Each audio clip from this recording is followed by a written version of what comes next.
Hello मैत्रिणींनो. Hello मैत्रिणींनो. हा लिंबाचा पाला आहे आणि उंबराचा पाला आहे. हे दोन्ही पाला मिक्स आहे आणि वाळवून आणलाय. आता वाळवलाय मी गच्चीवर नेऊन. याची पावडर बनवायची दात घासायसाठी. त्याच्यामध्ये थोडं काळं मीठ टाकणार आहे आणि मग त्याचं दातवण करणार आहे दात घासायला. कारण आहे ना, मला लय हिरड्यांचं समस्या आहे.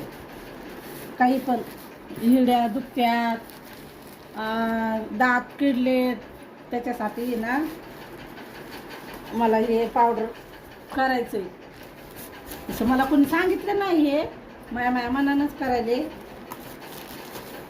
असं थोडंसं डोकं लावून का लिंबाचा पाला हा सगळं आयुर्वेदिक आहे. आणि उंबराचं कसं ताजं पान, असं चुना किंवा हे काय लावते, कापूर टाकून असं बोळात असं करून दाताखाली धरतात ना.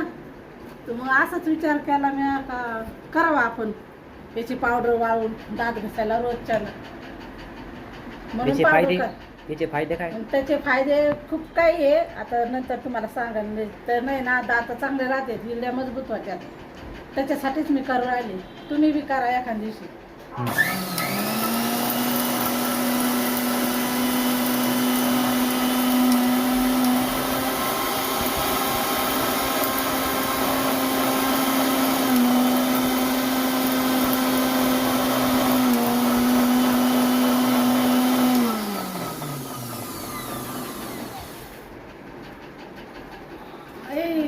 कसं उडत आहे ताई.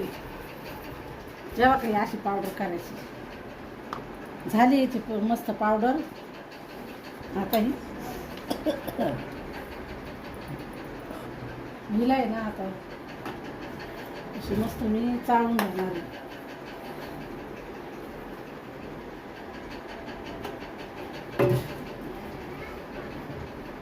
चाळून परत चाळून घ्यायची आणि तिला बरणीत भरायचं. एखादा कोरड्या रोज दात घासायची मीठ टाकून.